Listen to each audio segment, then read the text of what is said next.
brought to you by Nova शुद्ध घी। जब जब खाए दिल खुश हो जाए, सदियों का नोवा शुद्ध देसी घी, सपना स्वस्थ भारत का। I love घी। तो आदाब, नमस्कार, गुड इवनिंग, सत श्री अकाल। एक बार फिर आप तमाम लोगों का स्वागत है क्राइम तक की कहानी के इस एपिसोड में। उम्मीद है पूरी फैमिली अच्छी होगी, अपना और अपनों का ख्याल रख रही होगी।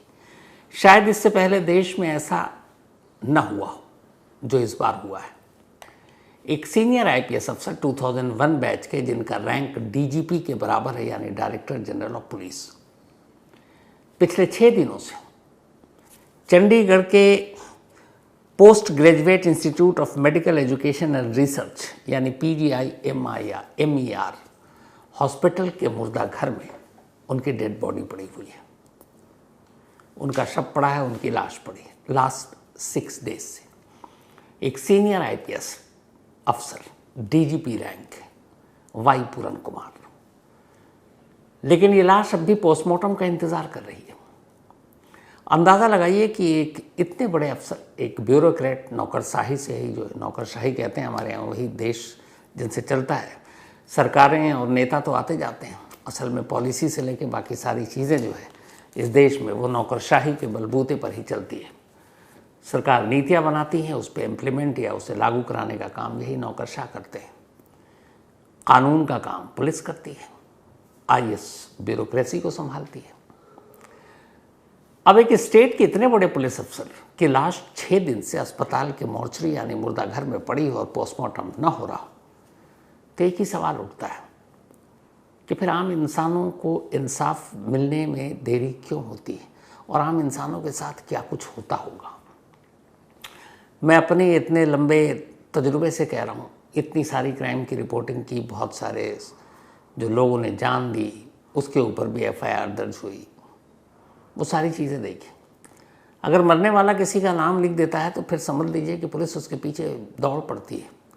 कई बार ऐसा होता है कि जो नाम लिखा है वो गलत है, लेकिन पुलिस को उससे मतलब नहीं, पहले तो उठा लेती है, अंदर कर देती है, फिर ज़मानत मिलती है, बाहर आ जाते हैं, लेकिन पुलिस लगी रहती है। ये आम आदमी का हाल है। लेकिन जब एक बड़े शख्स की बात आती है और उस शख्स की मौत के लिए उससे भी बड़े बड़े लोगों के नाम आते हैं, तो फिर यही कानून अचानक भेदभाव क्यों करने लगता है। 7 अक्टूबर को चंडीगढ़ में 2001 बैच के हरियाणा कैडर के आईपीएस अफसर वाई पूरन कुमार ने अपने ही होम थिएटर के अंदर खुद को गोली मारी थी। 7 अक्टूबर को ही जब पुलिस को खबर मिली, दोपहर 1:30 बजे पुलिस आती है, डेड बॉडी को कब्जे में लेती है और उसे चंडीगढ़ के ही एक सरकारी अस्पताल में ले जाती है। उस दिन उनकी वाइफ जापान में थी, क्योंकि उनकी वाइफ अमनीत कुमार एक IAS अफसर हैं और जो फॉरेन अफेयर्स है, मतलब वहाँ पे हरियाणा में अगर विदेश से जो सारी चीज़ें होती हैं, बिजनेस या फिर और, तो उस डेस्क को वो देखती हैं और नायब सिंह सैनी चीफ मिनिस्टर के साथ वो उस वक्त जापान के दौरे पर थी। तो लाश मोर्चरी में है, मुर्दा घर में इंतज़ार हो रहा है, क्योंकि पहले उनकी वाइफ लौटें। 8 अक्टूबर को वो लौटती हैं। 8 अक्टूबर को वो चंडीगढ़ में थी, लेकिन लाश मोर्चरी में ही है। इसके बाद वो 9 अक्टूबर को एक कंप्लेंट देती हैं और कहती हैं कि जो फाइनल नोट में 15 नाम है, उनके खिलाफ एक्शन लिया जाए, खासतौर पर 2 लोगों के। एक हरियाणा के करंट डीजीपी शत्रुजीत कपूर और दूसरे रोहतक के SP नरेंद्र बिजारनिया। लेकिन तब भी लाश मुर्दा घर में है। उसके बाद 9-10 तारीख को FIR दर्ज होती है, लेकिन वो 15 नाम गायब, जिसमें डीजीपी का भी गायब नाम। उसके बाद 11-12, आज 13 अक्टूबर है, 13th, छठा दिन है, कायदे से 7वां दिन होने वाला है पूरन कुमार की मौत को। इस बीच में चंडीगढ़ पुलिस करती ये है कि लाश किसी और सरकारी अस्पताल से फिर उठाकर वो चंडीगढ़ PGI में शिफ्ट कर देती है और परिवार को बताती ही नहीं, फैमिली को पता ही नहीं है। जबकि फैमिली से इसमें आप बातचीत करते हैं और उसके बाद लाश को कहीं शिफ्ट करते हैं। अब पुलिस कह रही है कि भाई पोस्टमार्टम कराना है, क्योंकि एक केस है जिसकी जांच होनी है और उस जांच के लिए प्राइमरी रिपोर्ट तो होनी चाहिए कि इस सुसाइड में या इस खुदकुशी में कहीं कोई फॉल प्ले या कोई और ऐसी चीज़ तो नहीं, कहीं मर्डर तो नहीं है। लेकिन पोस्टमार्टम हो नहीं रहा है और एक्सपर्ट की माने तो 6 दिन बीत चुके हैं। बॉडी भी डिकम्पोज हो रही है अब, यानी कि लाश थोड़ी ख़राब हो रही है। लेकिन लाश का पोस्टमार्टम क्यों नहीं हो रहा है? 6 दिन हो गए इतने बड़े अफसर का। तो उसकी 2 वजह। पहली, फैमिली ने मांग की है कि पूरन कुमार की लाश का पोस्टमार्टम तभी होगा जब हरियाणा के डीजीपी शत्रुजीत कपूर को पहले अरेस्ट किया जाए और साथ में रोहतक के एसपी को। और इन दोनों को इसलिए, बाकी भी 13 नाम हैं, लेकिन ये सीधे सीधे जिम्मेदार हैं पूरन कुमार की मौत के लिए, तो उन्हें अरेस्ट किया जाए। जब तक अरेस्ट नहीं करेंगे हम पोस्टमार्टम की इजाज़त नहीं देंगे। और इसीलिए 6 दिनों से पूरन कुमार की लाश हॉस्पिटल में पड़ी है। अब यहाँ कानून क्या कहता है? अगर फैमिली की रजामंदी ना हो, वो इजाज़त ना दें तो ऐसा नहीं है, पोस्टमार्टम हो सकता है। किसी मैजिस्ट्रेट को बीच में लाया जाए, उनकी निगरानी में ये पोस्टमार्टम हो, वीडियोग्राफी हो, फॉरेंसिक टीम भी हो, ताकि कल को अगर कोई फैमिली मेम्बर कुछ कहता है तो वो सारी चीज़ें उनके सामने या कोर्ट के सामने रखी जा सकती हैं कि इस पोस्टमार्टम में कहीं कोई गड़बड़ी नहीं हुई, डॉक्टरों के पैनल ने किया, फॉरेंसिक एक्सपर्ट्स मौजूद थे, मैजिस्ट्रेट की मौजूदगी थी वहाँ पर, तो ये किया जा सकता है। तो फिर चंडीगढ़ पुलिस ये कदम क्यों नहीं उठा रही है? उसकी वजह ये है कि एक मामूली मौत नहीं है, और इस मौत को लेकर जो सवाल उठे हैं वो भी मामूली नहीं है। इस मौत के लिए ज़िम्मेदार जो लोगों के नाम है 15, वो भी मामूली नहीं है। शायद देश के इतिहास में पहली बार ऐसा है जब एक मौत के लिए एक साथ हरियाणा के टॉप मोस्ट IAS और IPS अफसरों के नाम। क्या हरियाणा सरकार ये हिम्मत दिखाएगी कि अबेटमेंट ऑफ सुसाइड यानी खुदकुशी के लिए उकसाने के मामले में 15 के 15 IAS और IPS अफसरों को एक साथ गिरफ्तार कर जेल भेजे? और ये मामला और भी इसलिए ज़्यादा उलझा हुआ है क्योंकि जिन IPS अफसर पूरन कुमार की मौत हुई है वो अनुसूचित जाति से बिलोंग करते हैं। तो यहाँ एक मामला ये भी आ गया है, इसको लेकर पॉलिटिक्स भी है। लेकिन पोस्टमार्टम नहीं हो रहा है, फैमिली ने मांग रख दी है, तो फिर ऑप्शन क्या है? परिवार को पता है एक बार पोस्टमार्टम हो गया, एक बार अंतिम संस्कार हो गया, उसका धीरे धीरे सारी चीज़ें लोग भूल जाएंगे, फिर ये लड़ाई भी ख़त्म हो जाएगी और फिर किसी का कुछ नहीं होगा। इसीलिए परिवार ये चाहता है कि इंसाफ मिले और उसके बाद बाकी के सारे काम हो। और इसीलिए अब एक महापंचायत भी हुई संडे को चंडीगढ़ में, और इस महापंचायत ने 48 घंटे का अल्टीमेटम दिया हरियाणा की नायब सिंह सैनी सरकार को कि 48 घंटे के अंदर DGP और SP को अरेस्ट करें। जो फाइनल नोट में 15 नाम हैं उन सारे नाम को FIR में दर्ज करें और सबके खिलाफ कानूनी कार्रवाई करें, वरना पूरे देश में आंदोलन होगा। बहुत सारे SC ST ऑर्गेनाइजेशन हैं, वो भी इसमें कूद पड़ी हैं, बहुत सारे इसमें पॉलिटिक्स भी हो रही है। तो अब हरियाणा सरकार के सामने दिक्कत ये है कि एक तरफ एक IPS अफसर की मौत जो लगातार सुर्खियों में, और दूसरी तरफ 15 टॉप IAS और IPS अफसर कि उनका क्या करें। हालांकि अब तक गिरफ्तार करना तो दूर, हरियाणा सरकार ने DGP को हटाया तक नहीं है। कायदे से ऐसे बहुत सारे मामले आते हैं जब किसी पर उंगली उठती है और जो राज्य का टॉप पुलिस अफसर है, मान लीजिए अब जांच भी हो रही है, तो वो DGP अगर पोस्ट पे है तो क्या जांच ईमानदारी से हो पाएगी? कहीं ना कहीं इन्फ्लुएंस तो होगा। तो बड़ा आसान था छुट्टी पर भेज देना, इतना हंगामा ही नहीं होता। लेकिन फिर हंगामा ना हो और सरकार इतनी आसानी से कर ले, ये भी तो मुमकिन नहीं है। सारी पॉलिटिक्स और राजनीति तो होती है। तो इसीलिए ना छुट्टी पे भेजा गया, अब तक न हटाया गया। हाँ, रोहतक के SP का ज़रूर ट्रांसफ़र कर दिया गया, लेकिन ट्रांसफ़र कहाँ किया गया है ये हरियाणा सरकार ने एक रिलीज़ जारी कर कहा है, उसके बारे में अलग से उन्हें बताया जाएगा। तो कायदे से वो भी पनिशमेंट नहीं है, वो भी कोई सज़ा नहीं है। तो एक भी मांग मानी नहीं गई। DGP साहब अपने पद पर है, छुट्टी तक पर भेजे नहीं गए। और सबसे बड़ा मजाक ये कि जो FIR दर्ज हुई है उस FIR में एक भी IAS या IPS अफसर का नाम नहीं है। आपको 2-3 दिन पहले मैंने इसी से एक कहानी सुनाई थी कि FIR में जो सेक्शन है वो SC ST एक्ट के तहत बड़ी मामूली लगाई गई थी और उसमें 6 महीने से लेके 6 साल तक की सज़ा थी। जबकि अमनीत कुमार ने ये कहा था कि SC ST एक्ट की दूसरी धाराएं लगाई जाएं जो सख्त हैं। तो पहली बार थोड़ा सा पुलिस झुकी और सरकार और अमनीत कुमार की मांग पर SC/ST एक्ट की धारा बदल दी गई। जो पहली धारा थी हल्की वाली 6 साल तक मैक्सिमम सज़ा, अब उन्हीं की मांग पर वो धारा बदल कर वो धारा लगा दी गई है जिसमें सीधे सीधे उम्र कैद की सज़ा है। SC/ST एक्ट की वो धारा तो जोड़ दी, लेकिन कॉलम 7 में FIR के जो आरोपियों के नाम होने चाहिए, जो फाइनल नोट में है, जो उनकी पत्नी अमनीत कुमार ने लिखा है, वो एक बेनाम आज की तारीख 13 जोड़ा नहीं गया है, जबकि FIR 9 अक्टूबर को ही दर्ज कर ली गई थी। तो 4 दिन तो FIR को भी हो गए।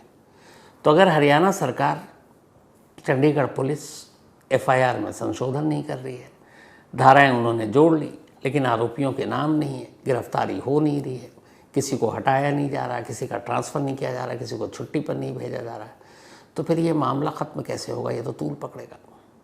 हालांकि इस बीच चंडीगढ़ पुलिस ने ये कहा है कि हम इंतज़ार कर रहे हैं, जैसे ही फैमिली अपनी रजामंदी देती है हम पोस्टमार्टम कराएंगे, वो भी बोर्ड के ज़रिए, पैनल के ज़रिए, मजिस्ट्रेट की मौजूदगी में वीडियोग्राफी भी कराएंगे, लेकिन पहले रजामंदी मिल जाए। दूसरा, उन्होंने कहा कि हम जांच कर रहे हैं। और इस चीज़ में एक नया अपडेट ये आया है कि चंडीगढ़ पुलिस ने हरियाणा सरकार से इन तमाम अफसरों के, जिनके नाम है फाइनल नोट में मरने से पहले जो वाई पूरन कुमार ने लिखा, उनके बारे में जानकारी मांगी। उनसे कहा है कि ये अफसर इस वक्त कहाँ हैं, किस पोस्ट में हैं, 3-4 इसमें से रिटायर हो चुके हैं, रिटायरमेंट के बाद वो कहाँ हैं, उनका रैंक क्या है, उनकी सर्विस का रिकॉर्ड क्या है। ये सारी चीज़ें चंडीगढ़ पुलिस ने, जो उसकी एक SIT बनाई है, स्पेशल इन्वेस्टिगेशन टीम, इस मामले की जांच के लिए सरकार से इसका जवाब मांगा है, हरियाणा सरकार से। अब जो जवाब मांगा है 15 अफसर, ये सारे धुरंधर हैं। DGP से लेकर कई ADG हैं, होम सेक्रेटरी हैं, एक्स होम सेक्रेटरी हैं। मतलब नाम इतने भारी भरकम हैं कि पता नहीं जो IG चंडीगढ़ इसकी जांच करेंगे तो जांच कहाँ तक और किस दिशा में जाएगी ये भी पता नहीं है। तो खैर इन लोगों के नाम मांगे गए। इसके अलावा अपने फाइनल नोट में पूरन कुमार ने हरियाणा के ex home minister Anil Vij का भी नाम लिया था और कहा था कि उन्होंने उनसे भी शिकायत की, लेकिन उनके सामने भी कई चीज़ें हुई, उनके सामने उनको शर्मसार किया गया, उनको पीड़ा पहुंचाई गई, पर कुछ नहीं किया। तो अब चंडीगढ़ पुलिस का कहना है कि वो अनिल विज से भी इस मामले में पूछताछ करेंगे। तो सारे अफसरों के नाम, कम से कम 15 जिनके नाम है, कायदे से तो पूछताछ होनी चाहिए, लेकिन ये पूछताछ भी एक रूटीन है। असल में तो ये है कि आप FIR में दर्ज करें और तमाम सेक्शन जो है अबॉटमेंट ऑफ सुसाइड, फिर SC/ST एक्ट, तो ये सारी चीज़ों के साथ जब आप नामजद FIR लिखेंगे तो फिर कहानी अलग होती है। और बिना FIR में इनका नाम दर्ज किए हुए सिर्फ पूछताछ करेंगे तो बहुत सारे लोग कह सकते हैं, बहुत सारे, ये खाना पूर्ति है। और सबसे बड़ी बात कि अगर DGP साहब को अब तक हटाया नहीं गया है तो फिर किसी भी जांच पर कोई भी उंगली उठा सकता है। तो ये तो कहानी का एक पहलू है। दूसरा पहलू ये है कि जो लैपटॉप है और लास्ट कॉल डिटेल है पूरन कुमार जी का, उसमें यह है कि उन्होंने मौत से पहले कुछ कॉल किए थे, कुछ IPS अफसर को किए थे, अपने दोस्त को किए थे। अब उस कॉल की डिटेल को पुलिस खंगाल रही है और उस कॉल की डिटेल के ज़रिए और उनके लैपटॉप, जिस लैपटॉप पर उन्होंने फाइनल नोट लिखा था, उस लैपटॉप के ज़रिए भी पुलिस सही कहानी तक पहुंचने की कोशिश कर रही है कि आखिर कौन गुनहगार है, क्या मामला था, कैसे सताया गया। और इससे भी बड़ी बात यह कि अब चंडीगढ़ की जो SIT टीम है ये रोहतक जाएगी, जहाँ पर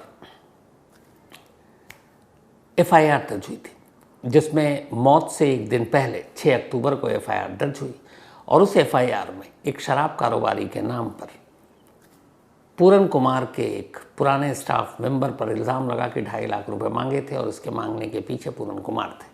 तो क्या वो शराब कारोबारी सच बोल रहा था? इस FIR के पीछे कोई साजिश थी, असलियत है, उसकी भी जांच की जाएगी। अगर उस शराब कारोबारी तक पहुंचकर उससे पूछताछ हुई और उस स्टाफ से, सुशील कुमार जो हेड कांस्टेबल, तो FIR अगर ये साजिश निकली जानबूझकर पूरन कुमार को फंसाने की, तो आप मान कर चलिए कि ये पूरी कहानी पलट जाएगी, क्योंकि इसी FIR को सीधे सीधे मौत से जोड़कर देखा जा रहा है। और इस FIR के दर्ज होने के कुछ घंटे बाद ही पूरन कुमार ने अपने घर पर खुद को गोली मारी थी। और इस एफआईआर में बाकायदा उन्होंने मेंशन, इस एफआईआर में नहीं बल्कि अपने फाइनल नोट में ये मेंशन किया था कि उन्हें एक झूठे मुकदमे में फंसाने की साजिश रची जा रही है और इस साजिश के मुख्य सूत्रधार कोई और नहीं डीजीपी शत्रुजीत कपूर हैं और साथ ही वो एसपी जिन्होंने इस एफआईआर को दर्ज करवाया।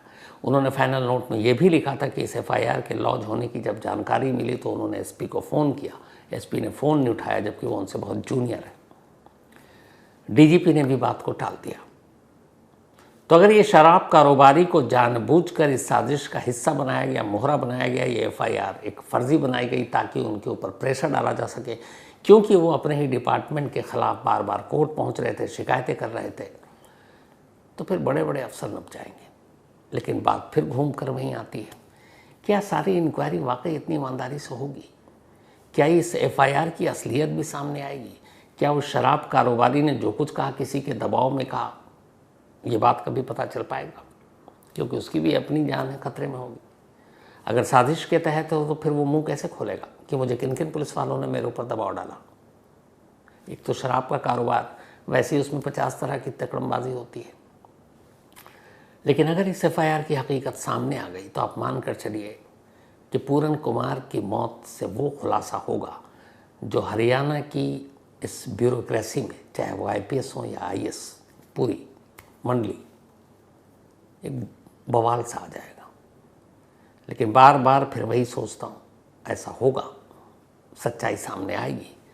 क्योंकि एक इतने बड़े सीनियर आईपीएस अफसर की अगर बॉडी 6-7 दिनों से अस्पताल के मुर्दा घर में पड़ी, अपने पोस्टमार्टम का इंतज़ार कर रही हो, इंसाफ का इंतज़ार कर रही हो और कोई फैसला नहीं हो पाया, तो फिर क्या होगा?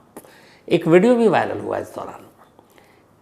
2 मंत्री जो हैं उनको लगाया गया है और दोनों ही अनुसूचित जाति से हैं, कैबिनेट रैंक के मिनिस्टर हैं हरियाणा के, कि आप अमनीत कौर से कुमार से बात कीजिए और उन्हें समझाइए कि वो पोस्टमार्टम की इजाज़त दे दें, अंतिम संस्कार करें, बाकी सारी मांगें मानी जाएंगी। तो एक साहब फ़ोन लेकर उनके घर पहुँचे और किसी ने ये रिकॉर्ड कर लिया और उसमें वो कह रहे हैं कि मंत्री साहब बात करना चाहते हैं और अमनीत कुमार कहती हैं कि मुझे किसी मंत्री से बात नहीं करना, पूरन कुमार की बॉडी का आप लोगों को जो करना है कीजिए, मैं बात नहीं करूँगी। ये वही वीडियो है जो मैं आपको दिखाना चाहती हूँ, जो कोई सरकार की तरफ से नुमाइंदा आया था और मंत्री से बात कराने की कोशिश कर रहा था, लेकिन अमनीत कुमार ने बात करने से साफ इनकार कर दिया। ये वीडियो सुनिए पहले। उसको फैसला लऊंगा ਅਸੀਂ ਤੇਰੇ ਨਾਲ ਖੜਨਾ ਯਾਰ ਅਸੀਂ ਪਾਗਲ ਥੋੜੀ ਹੈ ਮੈਨੂੰ ਵੀ ਪਤਾ ਵੀ ਇਹ ਨਹੀਂ ਕਰਦੇ ਕਰਦੇ ਹੋਗੇ ਇਸ ਗੱਲ ਨੂੰ ਕੋਈ ਅੱਜ ਦੀ ਗੱਲ ਥੋੜੀ ਹੈ ਹੰਗਲ ਤੁਸੀਂ ਕੋਈ ਜਾ ਕੇ ਮੀਡੀਆ 'ਚ ਦੱਸੋ ਆਓ ਉਸਕੋ ਫੈਸਲਾ ਲਊਗਾ ਅਸੀਂ ਤੇਰੇ ਨਾਲ ਖੜਨਾ ਯਾਰ ਅਸੀਂ ਪਾਗਲ ਥੋੜੀ ਹੈ ਮੈਨੂੰ ਵੀ ਪਤਾ ਵੀ ਇਹ ਨਹੀਂ ਕਰਦੇ ਕਰਦੇ ਹੋਗੇ ਇਸ ਗੱਲ ਨੂੰ ਕੋਈ ਅੱਜ ਦੀ ਗੱਲ ਥੋੜੀ ਹੈ ਹੰਗਲ ਤੁਸੀਂ ਕੋਈ ਜਾ ਕੇ ਮੀਡੀਆ 'ਚ ਦੱਸੋ। तो ये वो वीडियो है। इसके अलावा लगातार अमनीत कुमार जो आईएएस अफसर हैं हरियाणा में, पूरन कुमार की पत्नी, उनको अलग अलग ऑफ़र भी दिए जा रहे हैं। एक ये है कि उनकी 2 बेटियां, एक यूएस में पढ़ती हैं, एक चंडीगढ़ में है, तो एक बेटी को डीएसपी का पोस्ट देने का भी ऑफ़र दिया गया कि डीएसपी बना देते हैं। हालांकि उनके करीबियों का कहना है कि अगर एक पुलिस अफसर की इस तरह से मौत होती है, हालांकि इस केस का मुझे नहीं मालूम, तो कई बार ऐसे पोस्ट ऑफ़र किए जाते हैं, लेकिन परिवार ने और रिश्तेदार ने इस ऑफ़र को साफ ठुकरा दिया। उन्होंने कहा हमें सिर्फ इंसाफ चाहिए। पूरन कुमार की मौत के लिए जो लोग जिम्मेदार हैं, जिन्होंने तंग किया, परेशान किया, उनकी कास्ट की वजह से, उनके कोर्ट में जाने की वजह से, जो डिपार्टमेंट में चल रही गड़बड़ियों की वजह से, ऐसे लोगों को सज़ा मिलनी चाहिए, कानून के तहत सज़ा मिलनी चाहिए, और जिसमें सबसे बड़े हैं हरियाणा के मुखिया डीजीपी और उनके साथ साजिशकर्ता एसपी, जिन्होंने वो एफआईआर दर्ज की। इससे कम कुछ नहीं। तो नेताओं से, मंत्रियों से अलग अलग तरीक़ों से कोशिश की जा रही है उन्हें मनाने की, ताकि ये मामला ठंडा कर दिया जाए, लेकिन फैमिली मानने को तैयार नहीं है। और देखना ये है कि ये फैमिली कब तक इस बात पे अड़ी रहेगी कि जब तक डीजीपी की गिरफ्तारी नहीं होती तब तक वो पोस्टमार्टम होने की इजाज़त नहीं देंगे। और क्या अगर वो इजाज़त नहीं देते हैं तो चंडीगढ़ पुलिस, जिससे इस मामले की जांच सौंपी गई है, वो अपने आप किसी मजिस्ट्रेट की निगरानी में खुद से ही पोस्टमार्टम कराए। परिवार पहले ही कह चुका है कि उनके बिना पूछे हुए एक अस्पताल से दूसरे अस्पताल उनकी बॉडी शिफ्ट कर दी गई, और अब अगर पोस्टमार्टम भी इसी तरह होता है तो ठीक है, लेकिन महापंचायत के बीच में आ जाने से अब ये मामला इतना आसान रहा नहीं। तो आने वाले दिनों में क्या होता है आपको अपडेट ज़रूर दूंगा, लेकिन है निहायत अफसोसनाक। अगर एक इतने ताकतवर और इतने बड़े अफसर के साथ इस देश में ऐसा हो सकता है तो सिर्फ अंदाज़ा लगाइए कि जिसका कोई माँ बाप नहीं, आम आदमी, उसके साथ फिर कानून कैसा खेल खेलता होगा। कानून यहाँ मैं सिर्फ पुलिस वालों के लिए कह रहा हूँ, उनकी कहाँ सुनवाई होती होगी। अफसोसनाक। खैर, यही उम्मीद है कि जल्द इस मामले में कोई हल निकले, नतीजा निकले और जो भी सच्चाई है वो सामने आए। तो इससे पहले कि अब कहानी ख़त्म करूँ वही अपना सिलसिला, आज हमारी टीम की 2 मेंबर जिन्हें आप देखते रहते हैं क्राइम तक की, वर्णिता और अश्विनी, इन दोनों का जन्मदिन है। तो एक साथ टीम में जब 2 लड़कियों का बर्थडे हो तो फिर टीम का माहौल और भी अच्छा हो जाता है। लेकिन अश्विनी ने आज छुट्टी मार ली, जन्मदिन है, उसका दिन है, तो ये भी ठीक है। वर्णिता दफ्तर में है, तो happy birthday Varnita, happy birthday Ashwini. Varnita Delhi में रहती है, अश्विनी आपको पता है मुंबई से है। दोनों को आप देखते रहते हैं, तो बस इन दोनों को ऐसे ही अपनी दुआएं और प्यार देते रहें।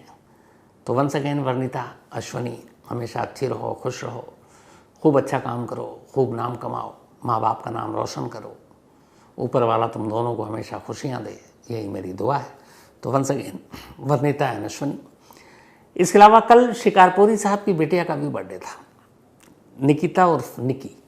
और मुझे आज सुबह बताया शिकारपुरी ने कि कल कहीं पार्टी थी, पूरी फैमिली को लेकर किसी होटल में डिनर पे गए थे। हालांकि मुझे बताया नहीं, बुलाया नहीं, लेकिन कोई बात नहीं। हैप्पी बर्थडे निकी, तुम हमेशा अच्छी रहो, खुश रहो। मुझे पता है तुम पापा की लाडली हो, तो ऊपर वाले से ही दुआ है तुम्हें खूब तरक्की दे, तुम खूब, वैसे भी तुम बहुत लायक हो, मेहनती हो। तो ऑल द बेस्ट लाइफ के लिए, और हमेशा अच्छी रहो, खुश रहो, and once again happy birthday.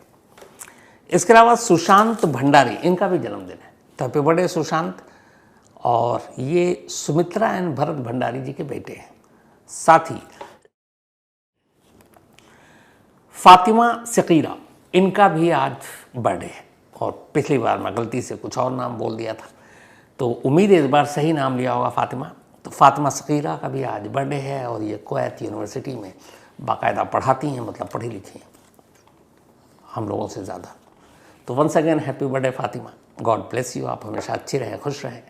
Ganesh Sharma, इनका भी आज बर्थडे है, तो हैप्पी बर्थडे गणेश। इसके अलावा असद अंसारी, इनका भी आज बर्थडे है, तो असद हैप्पी बर्थडे आपको भी। तो इसके साथ ही कहानी में आज इतना ही। अब आपसे मुलाकात होगी कल रात 9 बजे किसी नई कहानी के साथ। तब तक अपना और अपनों का ख्याल रखिएगा। Thank you very much.